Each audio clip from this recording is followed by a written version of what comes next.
ಇವತ್ತು ನಾವು ಏನು ಮಾಡ್ತೀವಿ ಅಂದರೆ ರಾಜಕಾರಣದಲ್ಲಿ ಹೆಣ್ಮಕ್ಳು ನಾವು ಒಂಥರ ಗ್ಲಾಮರಸ್ ಆಗಿರಬೇಕು, ನಮ್ಮ ನಾಯಕರುಗಳು ನಮ್ಮನ್ನು ಗುರುತಿಸ್ಬೇಕು, ನಮ್ಮ ನಾಯಕರಿಗೆ ನಾವು ಭಾಳ ಒಬೀಡಿಯೆಂಟ್ ಆಗಿರಬೇಕು. ಇದು ಜಾಸ್ತಿ ಆಗಿದೆ. ಇದನ್ನು ಬಿಡಬೇಕು. ಇದನ್ನು ಎಲ್ಲಿವರೆಗೂ ನೀವು ಬಿಡೋದಿಲ್ಲ.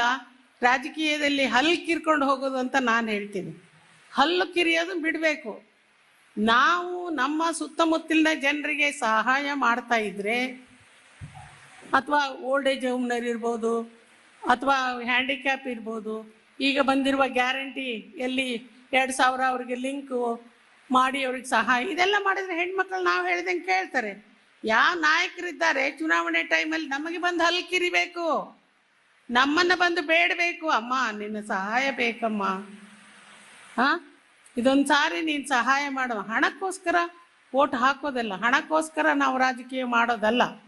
ಇದನ್ನು ನಾವು ಎಲ್ಲಿವರೆಗೂ ಅರ್ಥ ಮಾಡಿಕೊಳ್ಳೋದಿಲ್ಲ, ರಾಜಕೀಯದಲ್ಲಿ ವಿಚಾರ ಮಾಡೋದಿಲ್ಲ, ನಡೆದುಕೊಳ್ಳೋದಿಲ್ಲ, ಅಲ್ಲಿವರೆಗೂ ಕರಿಬೇವೆ. ಉಪ್ಪಿನಕಾಯಿ ನಂಚ್ಕೊಳ್ತೀವಲ್ಲ, ಒಂದು ಸೈಡಿಗೆ ಇರಲಿ ಅಂತ ಹಾಗೆ ಇಟ್ಟಿರ್ತಾರೆ. ಅದನ್ನು ನೀವು ಬಿಟ್ಟು ಗಟ್ಟಿತನ ಎಲ್ಲಿವರೆಗೂ ತೋರಿಸೋದಿಲ್ಲ, ಅಲ್ಲಿವರೆಗೂ ಇರುತ್ತೆ.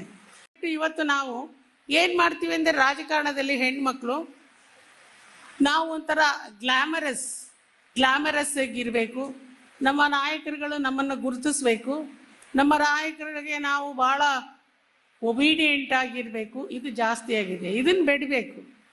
ಇದನ್ನು ಎಲ್ಲಿವರೆಗೂ ನೀವು ಬಿಡೋದಿಲ್ಲ. ರಾಜಕೀಯದಲ್ಲಿ ಹಲ್ಲು ಕಿರ್ಕೊಂಡು ಹೋಗೋದು ಅಂತ ನಾನು ಹೇಳ್ತೀನಿ. ಹಲ್ಲು ಕಿರಿಯೋದು ಬಿಡಬೇಕು.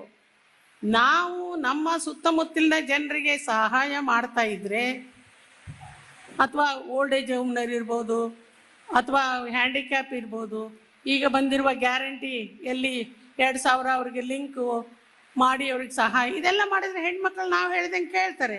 ಯಾವ ನಾಯಕರಿದ್ದಾರೆ ಚುನಾವಣೆ ಟೈಮಲ್ಲಿ ನಮಗೆ ಬಂದು ಹಲ್ಲು ಕಿರಿಬೇಕು, ನಮ್ಮನ್ನು ಬಂದು ಬೇಡಬೇಕು, ಅಮ್ಮ ನಿನ್ನ ಸಹಾಯ ಬೇಕಮ್ಮ, ಇದೊಂದು ಸಾರಿ ನೀನು ಸಹಾಯ ಮಾಡುವ. ಹಣಕ್ಕೋಸ್ಕರ ಓಟ್ ಹಾಕೋದಲ್ಲ, ಹಣಕ್ಕೋಸ್ಕರ ನಾವು ರಾಜಕೀಯ ಮಾಡೋದಲ್ಲ. ಇದನ್ನು ನಾವು ಎಲ್ಲಿವರೆಗೂ ಅರ್ಥ ಮಾಡಿಕೊಳ್ಳೋದಿಲ್ಲ, ರಾಜಕೀಯದಲ್ಲಿ ವಿಚಾರ ಮಾಡೋದಿಲ್ಲ, ನಡೆದುಕೊಳ್ಳೋದಿಲ್ಲ, ಅಲ್ಲಿವರೆಗೂ ಕರಿಬೇವೆ. ಉಪ್ಪಿನಕಾಯಿ ನಂಚ್ಕೊಳ್ತೀವಲ್ಲ, ಒಂದು ಸೈಡಿಗೆ ಇರಲಿ ಅಂತ ಹಾಗೆ ಇಟ್ಟಿರ್ತಾರೆ. ಅದನ್ನು ನೀವು ಬಿಟ್ಟು ಗಟ್ಟಿತನ ಎಲ್ಲಿವರೆಗೂ ತೋರಿಸೋದಿಲ್ಲ, ಅಲ್ಲಿವರೆಗೂ ಇರುತ್ತೆ. ನಿರ್ಭೀತ, ನಿಷ್ಪಕ್ಷಪಾತ, ವಿಶ್ವಾಸಾರ್ಹ ಸುದ್ದಿಗಳಿಗೆ ಮತ್ತೊಂದು ಹೆಸರಾಗಿರುವ News18 ಕನ್ನಡ ಈಗ ಆಪ್ನಲ್ಲೂ ಲಭ್ಯವಿದೆ. ದಯವಿಟ್ಟು ಇಲ್ಲಿರುವ QR ಕೋಡ್ ಅನ್ನು ಸ್ಕ್ಯಾನ್ ಮಾಡಿಕೊಂಡು ಆಪ್ ಡೌನ್ಲೋಡ್ ಮಾಡೋದಕ್ಕೆ ಮರಿಬೇಡಿ. ನಿಮ್ಮ ಬೆಂಬಲ ಹೀಗೆ ಸದಾ ನಮ್ಮೊಂದಿಗಿರಲಿ. ಧನ್ಯವಾದ.